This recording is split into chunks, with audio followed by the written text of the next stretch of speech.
얼굴이 보입니다, 여러분.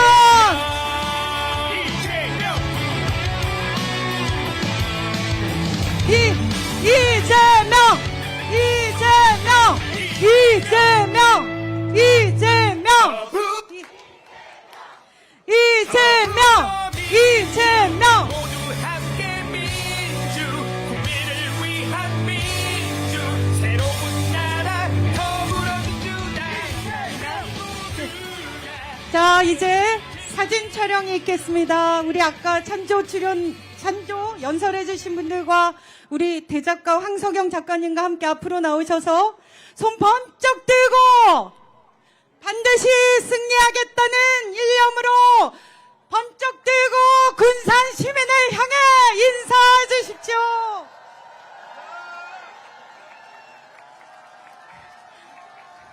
화이팅 화이팅. 어머니 뒤좀 한번 봐주십시오. 정당 한번 좀 봐주십시오. 네. 자, 뒤로 돌아서서 여러분이 화면에 나올 기회입니다. 군산이 역대적 유세였다는 걸 입증할 기회입니다, 여러분. 얼굴 다 보여. 환하게, 환하게. 감사합니다.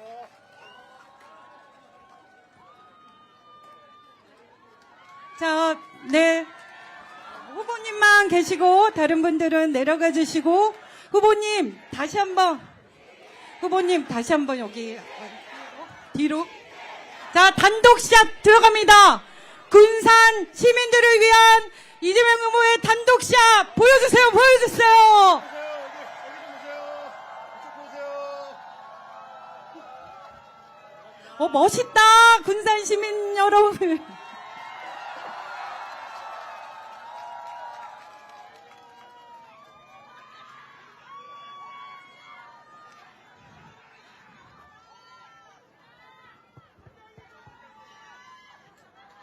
네, 인사드리겠습니다. 더불어민주당의 대통령 후보 이재명 인사드립니다. 우리 군산 시민 여러분, 그리고 김제에서도 많이 오셨다면서요. 네, 환영합니다. 저희가 김제로 가는 일정을 아직까지 못 잡고 있나 봐요. 죄송합니다. 최선을 다해 보겠습니다. 근데 김제는 제가 당대표 할 때 여러 번 가가지고 간 걸로 쳐주세요. 네, 그래 주시겠죠? 네, 날씨는 우중중하지만 비가 안 와서 정말 다행입니다. 어제는 제가 전남의 저 이순신 로드를 따라서, 이순신 장군의 길을 따라서 유세를 다녔는데 비가 아주 장대비가 내려가지고 너무 고생했습니다. 근데 제가 정말 감동적이었던 것은 그 비에 우산도 제대로 못 쓰고, 우산 쓰면 옆 사람한테 겹치니까 그 장대비를 맞으시면서 기다리고 계셔서 정말 좀 감동했습니다. 저 때문이었겠어요. 저보다는 이재명이라고 하는 이 도구 대리인을 통해서 뭔가 하고 싶은 절박함 무엇인가가 있는 거죠. 그 절박함, 절실함 때문에 제가 정말 눈물 나더라고요. 지금도 마찬가지입니다.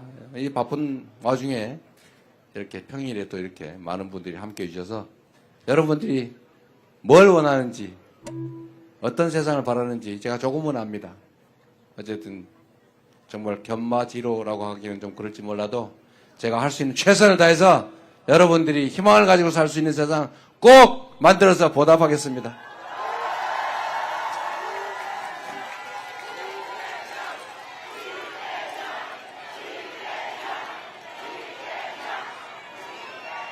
여러분, 요새 정말 먹고 살기 어렵죠? 경제가 너무 어렵고 정말 골목에 가게들도 다 문 닫고, 이게 지방만 그런 게 아니라 수도권도 그래요. 물론 수도권이 조금 물 깊이가 깊으니까 견딜만 하긴 하지만 지방보다 조금 낮긴 하지만 또 전국이 다 마찬가지입니다. 이게 전 세계적인 현상의 일부이기도 한데 문제는 작년 12월 3일을 기점으로 모든 사람이 불안해지니까 움직이질 않아요. 경제라고 하는 게 너무 잘 알지만 순환 아닙니까? 순환. 제가 자주 말씀드리는데 사람들이 경제, 그럼 뭐 엄청나게 복잡하고 대단한 거라서 특별한 사람만 안다고 생각하지만 그냥 경제는 돈이 도는 걸 경제라고 그래요. 돈이 팽팽팽팽 돌면 돈 양이 적어도 경제가 활성화된 거죠. 돈이 많아도 딱 갇혀 있으면 경제가 죽은 거죠. 우리가 100억을 가지고 있었는데 그 100억이 누구 손에 딱 들어가서 꼼짝을 안 하면 경제가 활성화 안 된 거잖아요. 근데 100만 원밖에 안 되더라도 그게 이 집 저 집 건너 자꾸 왔다 갔다 하고 돌면 그게 경제가 살아있는 거죠. 이게 이제 경제학자들이나 또 일부에서 반론을 하긴 하던데 이 경제라고 하는 걸 너무 어렵게 생각해서 제가 옛날에 이런 예를 하나 든 일이 있어요. 동네 경제가 아주 막 다 죽어가지고 썰렁하게 그냥 침체되어 있는데 그 동네에 어떤 관광객이 한 명이 왔어요. 그러니까 이 사람이 전화로 오기 전에 예약을 했습니다. 예약을. 내가 거기 이틀 묵을 건데 예약금으로 10만 원 보내겠습니다. 10만 원 호텔 주인이 받았어요. 그걸 받아가지고 마이크 좀 올려주세요. 네, 마이크를 최대한 올려주세요. 문제가 안 생긴 범위 내에서. 네, 잘 안 들릴 겁니다. 네. 잘 안 들릴 겁니다. 이러면 들릴 텐데 목이 아파가지고. 자, 최대한 좀 올려주시고요. 이 돈을 10만 원을 이 호텔 주인한테 예약금으로 오전에 들어왔어요. 들어와서 이 호텔 주인이 오랜만에 돈이 10만 원 들어와서 외상값을 갚자. 해가지고 동네 식품 가게 외상값을 10만 원을 얼른 갖다 갚았어요. 이 식품 가게 주인이 오랜만에 또 돈이 들어왔어요. 내가 평소에 못 먹던 통닭이나 한 번에 사 먹자 이래가지고 통닭을 다 사서 먹었어요. 그 통닭 가게 주인도 요즘에 10만 원이 오랜만에 들어왔어요. 그래서 옆집에 저번에 우리 그 신발 가게 외상했던 거 갖다 갚았어요. 신발 가게 주인도 10만 원 받아가지고 드디어 돈이 들어왔구나. 그래서 우리 배고픈데 빵이나 사 먹자. 이래 빵을 잔뜩 샀어요. 빵 가게 주인이 전에 호텔에 가서 외상으로 호텔값 못 줬던 거 10만 원 줬습니다. 그런데 좀 이따가 이 여행객이 우리 여행 일정이 바뀌었어요. 미안합니다. 그 돈 돌려주세요. 그래서 돈 받아 갔어요. 이 동네에 들어온 돈은 아무것도 없는데 그런데 동네에 어쨌든 거래가 쫙 일어난 거죠. 이게 경제죠. 군산에 우리 지역 카페 많이 하시죠? 네, 지역 카페. 제가 지역 카페 여기서 하는 것도 배워서 제가 경기도 배달 특급이라고 그걸 만들어서 지역 카페, 공공 지역 카페죠. 배달 앱 이런 걸 만들어 봤습니다. 그런데 사람들이 자꾸 그런 얘기를 해요. 자꾸 퍼주기 하느냐? 왜 공공기관이 그런 걸 나서서 배달 앱 만들고 그러냐? 이렇게 얘기를 하죠. 그런데 안 들려요? 많이 퍼달라고요?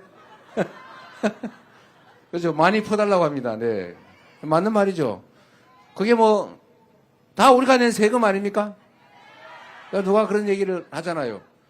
그 이명박이 4대강 한다고 그 강바닥에다가 20조 원, 40조 원 퍼붓는 건 괜찮고, 그 군산에 지역 카페 지원 300억 하는 건 죽어도 안 됩니까? 네.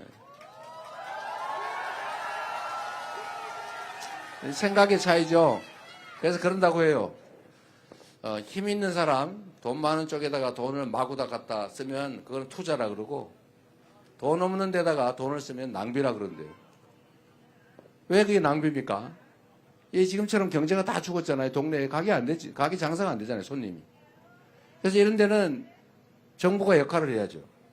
정부는 원래 기업, 생산의 주체, 가게, 소비의 주체. 물론 단순해서 그래요. 정부, 조정하는 주체죠.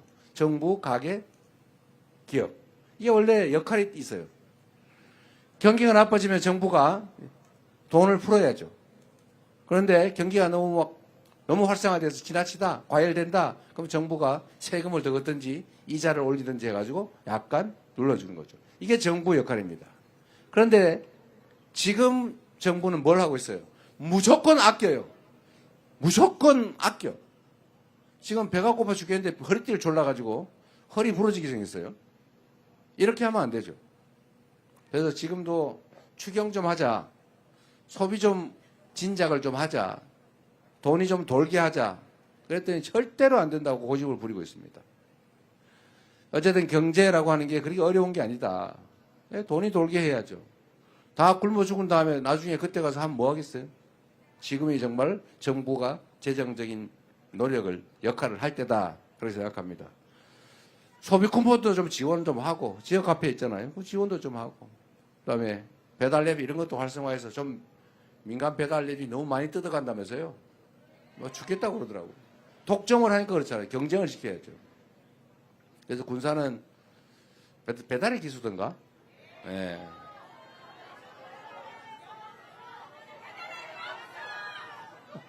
알았어요. 저도 기억을 100%다 못하니까. 어쨌든 잘하고 있는 것 같습니다. 그래도 군사는 또 하나 어려운 게 있죠. 군산 조선소가 전에 문을 닫았다가 지금 재개를 한 것 같긴 한데 완전히 다 풀로 돌아가지 못하고 있는 것 같습니다. 이것도 여러분들 정부가 하기 따라 좀 다른 길이 있을 수 있어요. 제가 전에 조선소 문 닫았을 때도 한번 와서 그 말씀 한번 드렸는데 정부의 역할이 있다. 예를 들면 아주 조선 경기는 제가 말씀드렸지만 이렇게 기복이 심해요. 이렇게 사이클이 너무 큽니다. 잘 될 때 너무 잘 돼요.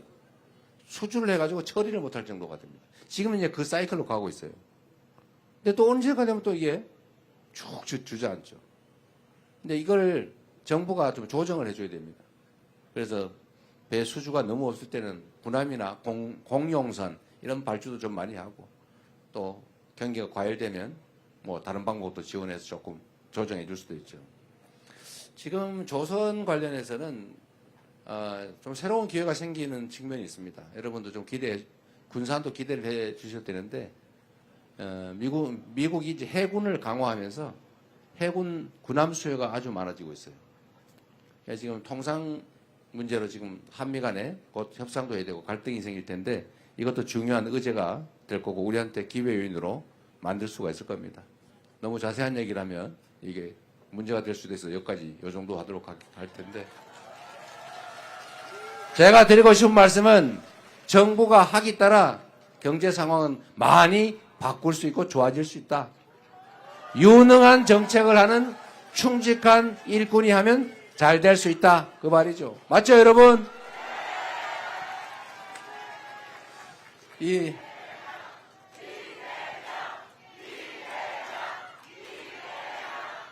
어렵긴 하지만 우리 국민들은 엄청난 저력을 가지고 있습니다. 정말 어떤 위기에서도 이 나라를 위기에서 구해온 게 바로 국민들, 백성들 아니었습니까? 군사 독재도 우리 국민들의 손으로 물리쳤고 많은 희생을 치르긴 했지만요. 그 다음에 박근혜 정권도 촛불을 들어서 끌어내렸고 작년 12월 3일 그 내란의 밤, 그 어두침침한 내란의 밤도 우리가 응원봉을 들어서 제압하고 진압하고 이겨나가고 있지 않습니까? 이 위대한 국민들이죠. 전 세계에 없는 무혈의 평화혁명을 8년 만에 10년도 안 돼서 2번씩이나 해내는 이런 위대한 국민이 어디 있습니까? 우리밖에 없어요. 그리고 이 해방된 식민지들 중에 이 근대화, 산업화, 그리고 민주화를 동시에 이뤄낸 나라는 딱 한 나라, 대한민국밖에 없다. 여러분이 바로 그 주체다. 맞습니까, 여러분? 이 엄청난 저력을 제대로만 발동하면 지금의 이런 위기 가뿐하게 이겨내고 지금보다 아니 얼마 전에 대한민국 세계에서 각광받던 망가지기 전에 대한민국 그 대한민국보다 훨씬 더 나은 대한민국을 만들 수 있다. 저는 그렇게 생각합니다. 동의하시죠? 문제는 바로 정치죠. 누가 하느냐냐, 누가 할 수 있습니까?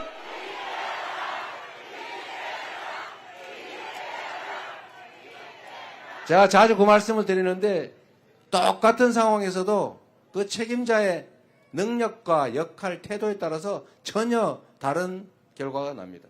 여러분 사실 우리 동창회 개모임을 해도요. 그 개주가 성실하고 연락도 자주 하고 꼼꼼하게 살림하고 회비도 잘 걷고 잘 관리하고 그러면 모임 잘 돼요. 근데 이 개주 동창회장이 엉망으로 전화도 안 하고 막 회원하고 싸우고 막 편가르고 이렇게 하면 그 모임이 되겠어요? 망하는 건 순식간이죠. 나라도 마찬가지입니다.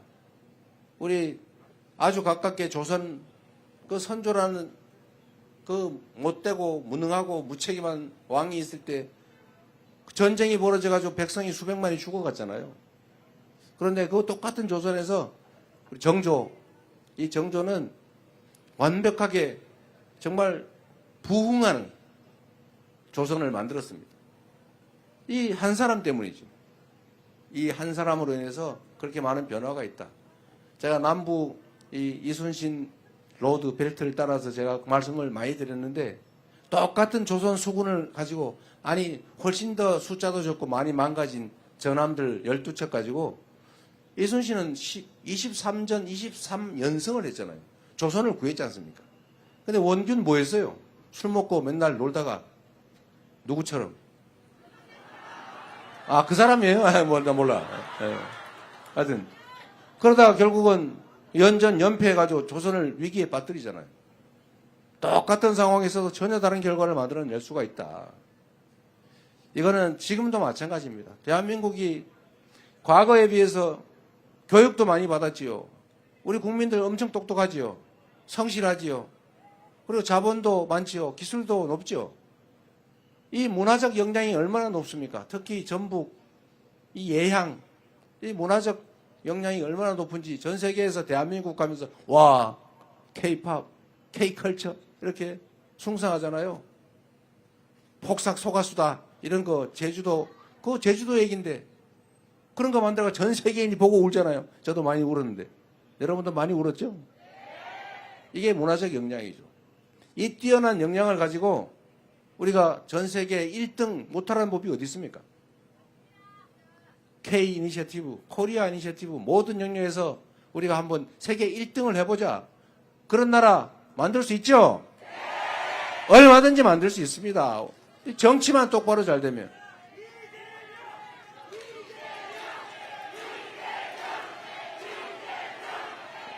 그렇게 말씀해 주시니 감사합니다. 사실 저도 자신이 있습니다.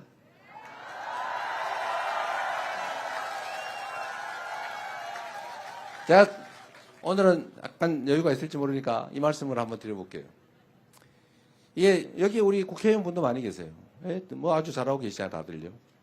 잘하고 계신데 사실 정치인, 이 선출된 공직자들 그리고 선출된 공직자들로부터 임명된 공직자들 이 사람들은 본질적으로 다 우리 여러분이 쓰는 일꾼들이죠. 대리인들이죠. 다 여러분이 월급 주고 있지 않습니까? 여러분이 준 권한을 대신 행사하는 거지 않습니까? 저는 사실 높은 의자에 앉아가지고 이렇게 사람들 내리다 보니까 자기가 무슨 왕된 줄 알고 정신 못 차리고 국민 무시하고 함부로하는 그런 사람들 보면 기가 막힌데요. 가끔 그런 사람들이 착각을 하는 경우가 있어요.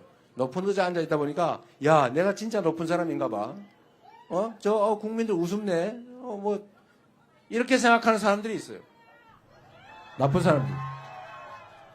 그런데 본질적으로 모든 공직자는 국민의 대리인일 뿐이죠.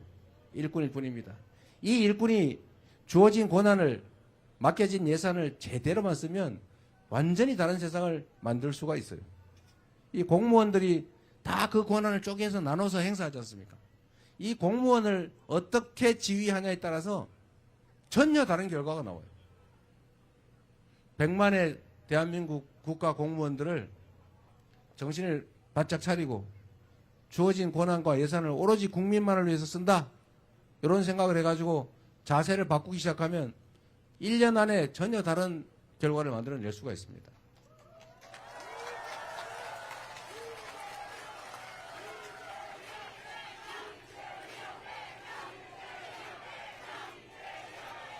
제가 성남시 똑같은 동네에서 거기는 바꾸는데 한 2년 6개월 걸렸어요.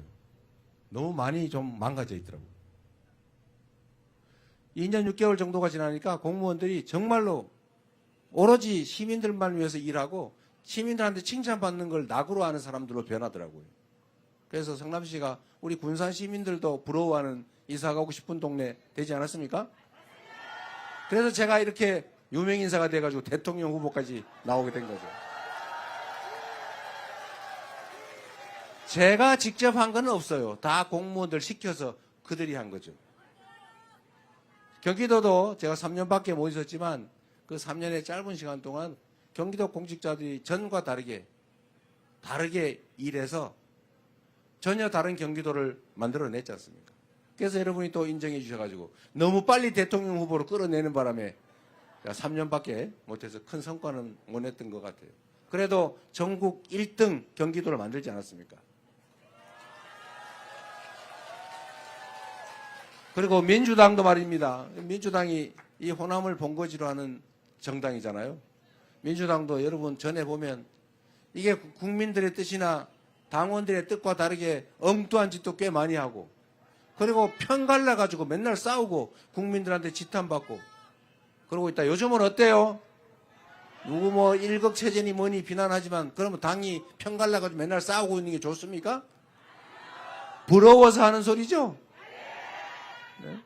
우리 총선에서도 압도적으로 이기고 국민들도 믿음직한 민주당으로 다시 거듭나지 않았습니까? 이 민주당 1호 공약이 뭐였죠? 민주당의 이재명의 민주당 1호 공약은 이기는 민주당, 유능한 민주당이었어요. 이기는 민주당, 유능한 민주당으로 바뀌지 않았습니까? 이제 6월 3일에 대한민국을 이재명에게 맡겨주시면 지금까지는 완전히 다른 새로운 대한민국을 만들어서 보답하겠습니다, 여러분.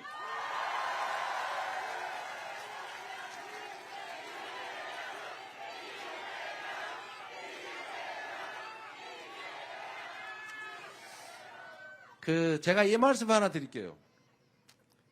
사실 여기도 비슷한 게 있을지 모르겠는데, 정치는 불가능한 일을 가능하게 만드는 일이라고도 해요.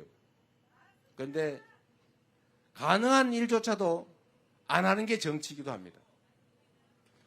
제가 사실 칭찬받는 일 중에 하나가, 도지사 할 때 칭찬받는 일은 계곡의 불법 영업을 싹 없앤 거예요. 아마 이 익산 근처에도 꽤 있을 거예요. 그런데 한번 생각해 보세요. 대한민국 정부가 수립된 이래 좋은 계곡에 불법으로 평상 설치하고 다리 적당히 놓고 독점해가지고 자리세 받는 거, 그거 지금까지 수십 년 동안 아무도 제한 못했죠. 뭐 가끔 벌금은 냈죠. 여러 반처럼 한 5천만 원에서 매덕 번 다음에 벌금 300만 원 내면 되는 거니까. 계속 걸리면 이름 바꾸면 되는 거니까. 그래서 그거를 매덕씩 경기도나 이런 근처는 몇십억씩 주고 권리금 주고 그걸 사서 영업을 해요. 그런데 그게 그 개인 게 아니지 않습니까? 그 수없이 수십만의 사람들이 여름 한철 가가지고 계곡에 아이들 데리고 발 좀 담글라 그러면 자리세 내라 그러고, 닭죽 5만 원짜리 최소한 2마리 안 사 먹으면 못 들어가게 하고 그러잖아요.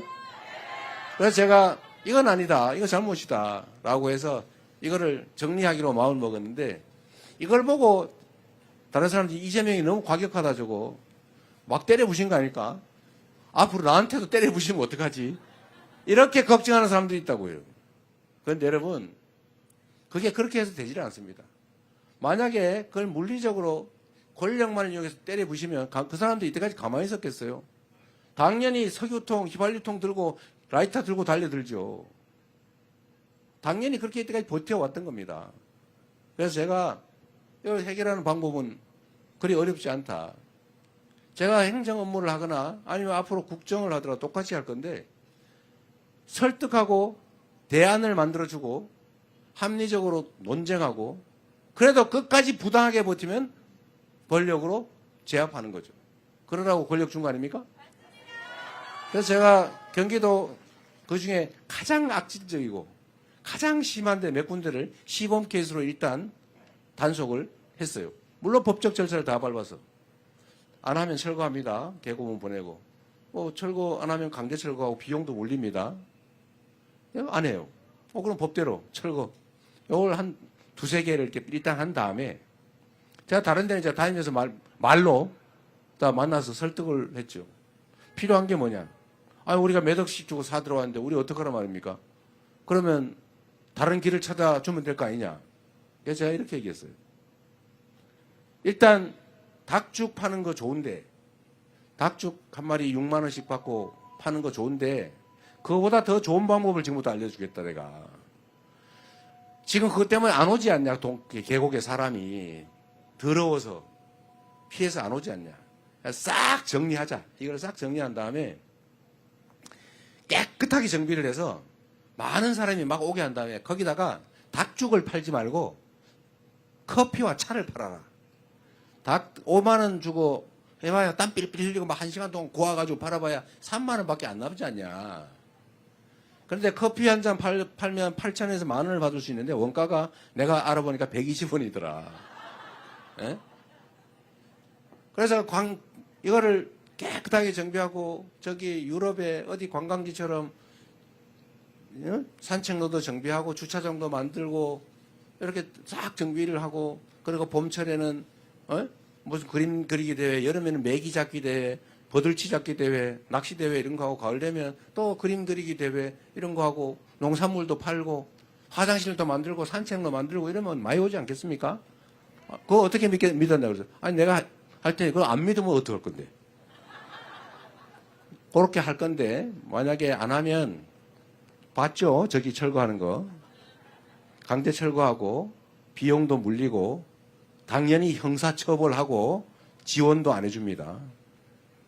반대쪽으로 협조하고 철거 빨리 하고 우리가 돈 다 들여서 다 철거하고 원상복구 우리 다 하고 돈도 지원해주고 빌려도 주고 주차장도 만들어주고 화장실도 만들어주고 길에 저기 산책로 다 만들어주고 그리고 또 계곡 단위로 한 명씩 채용해가지고 계곡 관리관 만들어서 다 처리해주고 동네 사람들 고용해서 청소하는 거 다 고용해서 청소해주고 이렇게 할 테니까 둘 중에 어떤 걸 고르겠습니까? 그래서 그분들이 다 믿고 자기들이 다 알아서 싹 철거했어요. 거기가 불법 시설물이 1,700개인가 800개인가 뭐 이래 있었다는데 제가 강제 철거한 건 5군데가 6군데밖에 안 돼요. 1%도 안 됩니다. 나머지는 다 주민들이 자발적으로 철거했어요. 그리고 저희가 각 시군에다 지원금 줘가지고 파라솔, 벤치 이런 거 다 만들어주고 길 다 닦아주고 주차장 만들고 공용 화장실 다시 하고 그 건물 커피를 팔려면 그 우중중한 닭죽집이 아니고 깔끔한 카페가 돼야 될 거 아닙니까? 돈 필요하잖아요. 다 빌려줬어요 제가.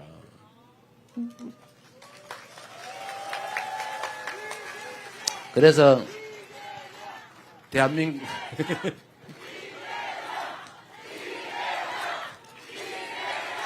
자랑하는 효과가 있네요. 그래서 일부에서는 저보고 그걸 무력으로 막 무지막지하게 철거해가지고 겁을 줬다고 생각하는데 그거 아닙니다.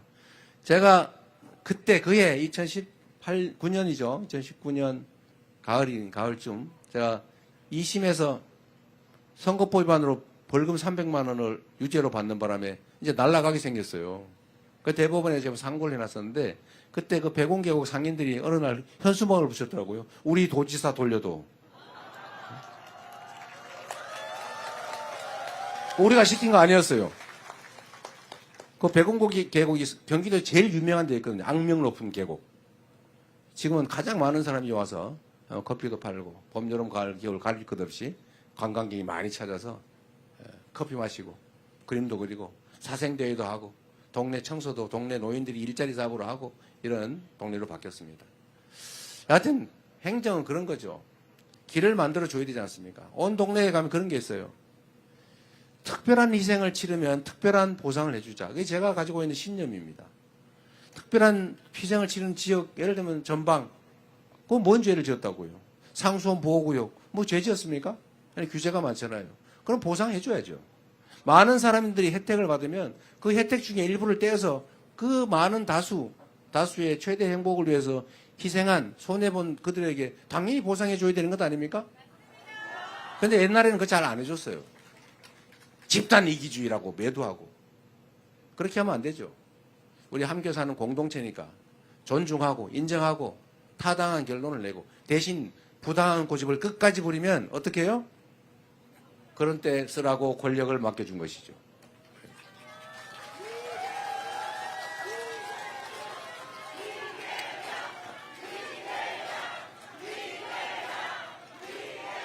사실 나라는 일도 마찬가지입니다. 온갖 영역에서 이해관계가 충돌해서 싸우죠.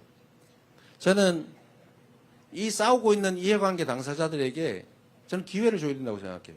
대화해야 됩니다. 소통해야죠. 얘기 들어야죠. 타당한 건 수용해야죠. 그리고 서로 조금씩 양보하고 대화하다 보면 거의 좁혀져요. 이만큼. 근데 끝까지 좁혀지지는 않는 경우가 많아요. 마지막 남은 요건 어떻게 하느냐? 그건 합리적인 결론을 내라고 강제력을 부여했지 않습니까? 바로 그게 권력이죠. 그러면 합당한 결론을 내면 따르는 거죠. 억울하지 않게. 일반인의 평균적 기준에서. 근데 쓸데없이 고집을 부리는 극소수가 있습니다. 뭐 어떻게 할 수 없잖아요, 이거는. 거기에 끌려다니서는 안 되겠죠? 모두를 위해서. 그러나 부당하게 소수라는 이유로, 약자라는 이유로, 힘없는 지역이라는 이유로 불이익 주면 안 된다. 그런 사회를 만들어야죠. 우리가 바라는 세상, 공정하고 합리적이고 말로 대화로 풀어가는 그런 세상. 우리 한번 만들어 보자고요. 네.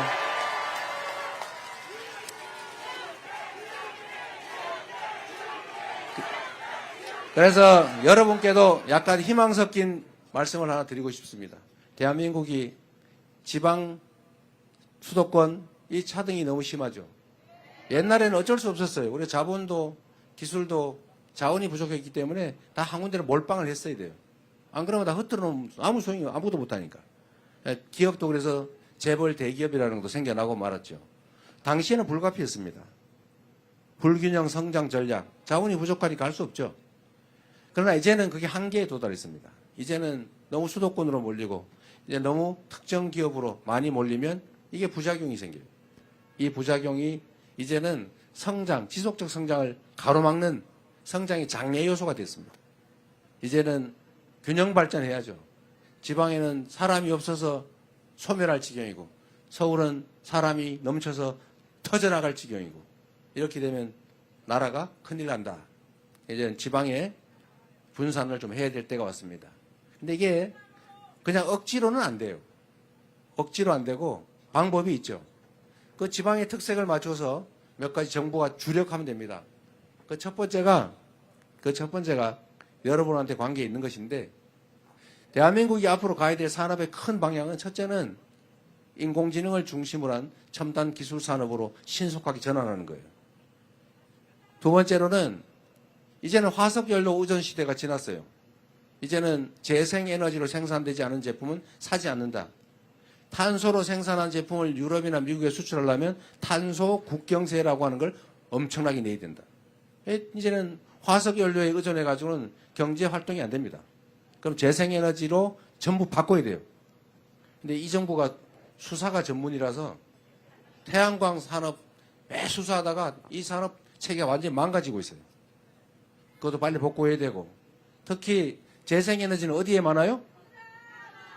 지방에 많아요. 서남해안, 새만금 이 지방에 이 무한하게 많이 있는 이 바람, 이거 바람도 에너지거든요. 태양 에너지. 이 에너지가 사실 지방에 많습니다. 지방에서 곳곳에서 농사 대신에 이제는 태양광 농사를 지으면 되죠. 바람 농사를 지으면 됩니다. 그게 가능하도록 정부가 도로를 깔듯이 인프라로 다 송배전망을 촘촘하게 깔아주면 내가 집에 지붕 위에다가도 태양광, 그 위에다가 바람개비 달아서 또는 마을 주민들이 공동으로 마을 해관에 또는 논뚝길에 농로 위에다가 개천 위에다가 전부 태양광 패널 깔아서 생산하면 되죠. 여주 구양리라는 마을을 제가 이번 선거운동 내려오면서 그걸 들렀다 왔는데 거기는 마을에 조그만하게 한 2,000 몇백 평 되는 데다가 마을 해관 밭 이런 데다가 태양광 패널을 설치해서 한 달에 1,000만 원씩 남아요. 그 1,000만 원으로 마을 주민들이 점심은 그냥 다 무료로 먹어요.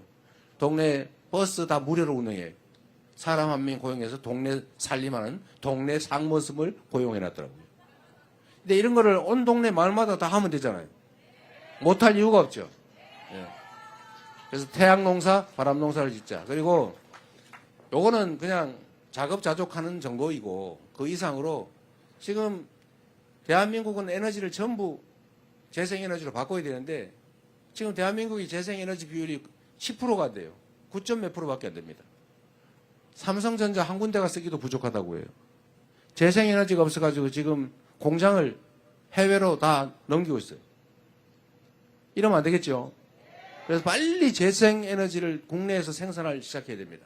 그래서 정부가 각 인프라를 구축해주고 지방에 재생에너지를 대대적으로 생산하게 하고 그걸로 먹고 살고 대신에 기업들을 이게 여기 중요한데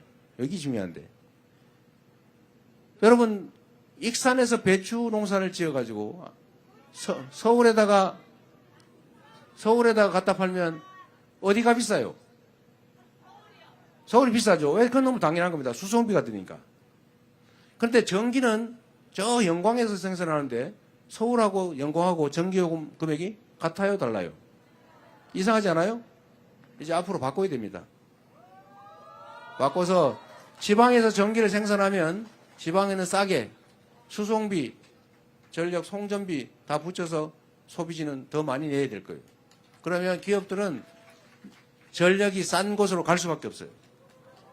거기다가 세금도 좀 많이 깎아줘야 되겠죠. 왜냐하면 서울이 아파트 한 평에 3억이에요, 3억. 거기서는 이제는 정상적인 사업이 불가능합니다. 이제 지방으로 가면 또는 지방에서 사업을 하면 법인세 이런 거 많이 깎아줘야죠. 아니면 좀 면제를 해주든지. 그리고 규제도 많이 풀어주고. 그리고 여기 학생들도 없고 그렇다고 하니까 우리가 그 얘기 하지 않습니까? 서울대 10개 만들기. 지방의 대학도 서울대 수준의 지원을 해서 훌륭한 인재를 양성할 수 있게 해주자. 이런 걸 종합적으로 해야죠.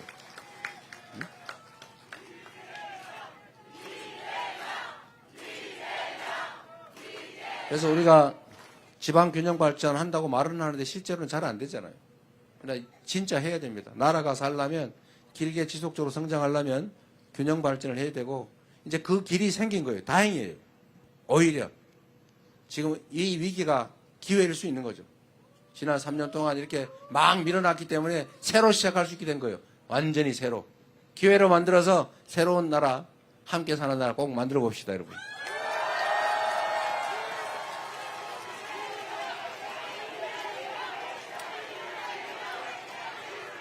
저희가 며칠 전에 이제 교육 관련 공약을 발표했는데 그 중에 서울대 10개 만들기라고 하는 게 있어요. 그것도 사실은 이런 지방 균형 발전 때문입니다. 기업들이 지방으로 가고 싶은데 땅값 싸고 좋잖아요. 문제는 사람이 없다고 해요. 인재가 없다. 그러니까 그 지역에 왜 인재가 없냐? 일단 청년들 입장에서 보면 연애 데이트가 쉽지가 않아요. 즉 정주 생활 환경이 너무 안 좋습니다. 영화관도 없어요. 문화활동이 안 돼요. 교육받기도 쉽지 않아요. 일자리가 없어요. 일자리가 없는 게 먼저냐? 청년이 떠난 게 먼저냐? 모르죠. 닭이 먼저인지 알이 먼저인지. 이걸 동시에 해결해야 된다. 서울대는 우리 정동영 의장님 어디 가셨나? 서울대 나오셨죠? 네. 서울대는 정부에서 예산을 1인당 학생 예산이 5천만 원이 넘어요. 한 6천만 원 가까이 된다더라고요. 그런데 전북대는 얼마인지 아세요? 얼마예요? 2천만 원, 2천만 원. 2,100만 원, 2천만 원 뭐 그래요. 저는 이런 게 이해가 안 됩니다. 이 근본적인 사고를 바꿔야 되는데 나라 살림을 하면 어려운데 더 지원하고 있는 데는 좀 양보하고 그래야 되는 거 아닙니까? 물론 아까도 얘기했죠. 불균형 성장 전략을 취할 수밖에 없을 때 자식이 5명인데 이게 한 명이 먹고 살기도 어려워요. 그러면 장남 이놈이라도 어떻게 키워가지고 이놈이라도 키워서 공부시켜가지고 집안을 좀 일으키자. 그래서 장남한테 집중 투자하는 때가 있었어요. 그런데 지금은 그런 정도는 아니란 말이에요. 그러면 똑같이 내줘야죠. 장남 안 그래도 먹고 살만한데 그거 막 직장 얻어가지고 잘 살고 있는데 거기다가 왜 전 재산을 물려주냐고요. 에? 그 장남 때문에 고생한 막내, 둘째, 셋째 여기 그래가지고 힘들게 겨우 입에 풀칠하고 사는데 거기다 재산 더 물려줘야 되는 거 아닙니까? 그런데 지금 반대에 반대. 지방 국립대는 왜 그렇게 학대하는 거예요 도대체? 거기다 더 지원해줘야 되는 거 아닙니까? 그럴 수 있는 상황이 됐죠. 그래서 서울대 거를 뺏어가 주자 그러면 또 싸움 나니까 이제 거의 놔두고 그냥 그대로 하고 지방에 대한 지원을 늘려야 되는데 물론 재정에 문제가 좀 있긴 해서 엄청나게 제가 생각해도 확 늘리고 싶은데 그러나 어쨌든 연간 약 1,000억 단위 정도는 지원을 줄 수 있지 않을까. 계속 늘려야죠. 그래서 여러분 학교도 연구의 역량도 늘리고 또 기업들도 지방으로 올 수 있게 하고 전기요금도 이제는 앞으로 올려야 되거든요. 지금도 전기요금 비싸겠다고 느끼시지만 어쩔 수 없어요. 예, 지금 이런 식으로 버틸 수 없습니다. 예, 올릴 때 지방은 좀 덜 올리든지 아니면 그냥 유지를 하든지 해서 예, 에너지 요금의 차이를, 규제의 차이를, 세금의 차이를 만들면 희망이 생길 거다, 지방도. 그리고 전북에 관계된 이야기. 재생에너지 산업도 중요한데 전북은 특장점이 하나 있는 것 같아요. 소위 식품 클러스터. 전에는 뭐 그게 무슨 사업이 되겠어? 사양 산업 아니야? 이렇게 생각했는데 여러분 제가 예를 하나 드려드릴게요. 이 한류라고 하는 게, 이 문화라고 하는 게 정말 엄청난 영향력을 가진 겁니다. 한국 노래를 흥얼거리다가 한국어를 배우기 시작했고, 그러니까 한국어 학원들이 생기기 시작했고, 한국 음식을 먹기 시작하고, 그러다 보니까 김밥을 먹어보니까 맛있어요. 그러니까 지금 김밥이 해외에서 불티나게 팔리는데, 김을 원래 우리나라 말고 별로 안 먹었는데, 지금 미국, 유럽이 김을 먹기 시작해가지고, 김 생산이 부족할 지경이 됐다고 합니다. 김밥. 요새 김밥을 수출하잖아요. 전주 비빔밥. 요새는 보관이 되잖아요. 이게 한국, K푸드, 한국 음식이 지금 전 세계가 이제 이 경제 수준이 올라가가지고 이제 건강 관리를 하기 시작했는데 건강 음식으로는 최고예요. 이런 좋은 음식이 없습니다. 이거 수출하면 되잖아요. 전주 비빔밥, K푸드. 그런데 이 전북이 국가 식품 클러스터, 식품 특화 지역으로 지정돼 있지 않습니까? 그러니까 실제로 농공단지들이 잘 발달해 있어요. 농업이 잘 발달해 있고 또 실제로 많이 경쟁력이 있습니다. 그래서 앞으로 아까 말씀드렸는데 대한민국의 산업은 1. 인공지능을 비롯한 첨단 기술산업, 2. 재생에너지 산업, 3. 문화산업. 문화산업의 핵심 중에 하나 K푸드. 여기에 전북이 장점을 가지고 있다. 익산이 장점을 가지고 있다. 여기에 집중 지원을 해서 여러분에게도 희망을 만들어 드리도록 하겠습니다. 예. 비도 오니까 빨리 끝내야 되겠죠, 이제. 자, 여러분. 제가 이런저런 자잘해 보이는 얘기를 했지만 다 먹고 사는 얘기 중요한 얘기 아닙니까? 그래서 전북도 소외감이 많은 거 제가 압니다. 지방이라 소외되고 호남이라 소외되고 호남 중에서도 전북이라 소외됐다. 이 삼중 소외감을 느끼고 계신 거 잘 압니다. 그 억울한 생각 앞으로 더 나지 않도록 우리도 충분히 대우받고 있다라는 생각 들도록 정부가 책임지도록 하겠습니다.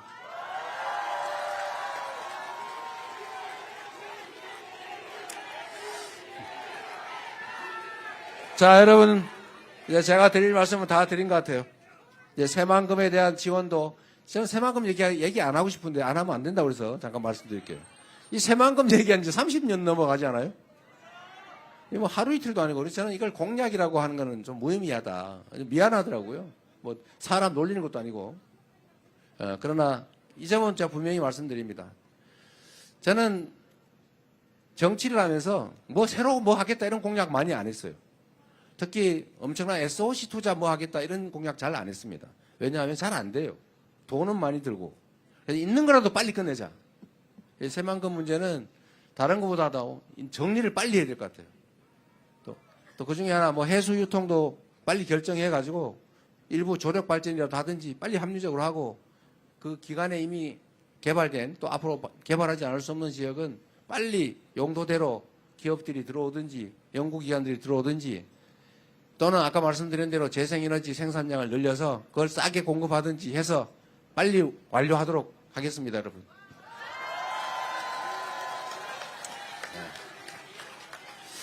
네, 이제 비가 오니까 우리 실제로 도움되는 얘기는 더 안 드려도 될 것 같고요. 여러분, 희망을 가집시다. 우리 위대한 우리 국민들이 이제 6월 3일부터는 국민이 존중받는 나라, 여러분이 이 나라 주인으로 인정받는, 그래서 국가의 모든 역량이 오로지 국민만을 위해서 사용되는 진짜 민주공화국, 진짜 대한민국 만들어야 되겠죠? 여러분이 기회를 주시면 유용한 도구로서 충직한 일꾼으로 최선을 다하겠습니다. 고맙습니다.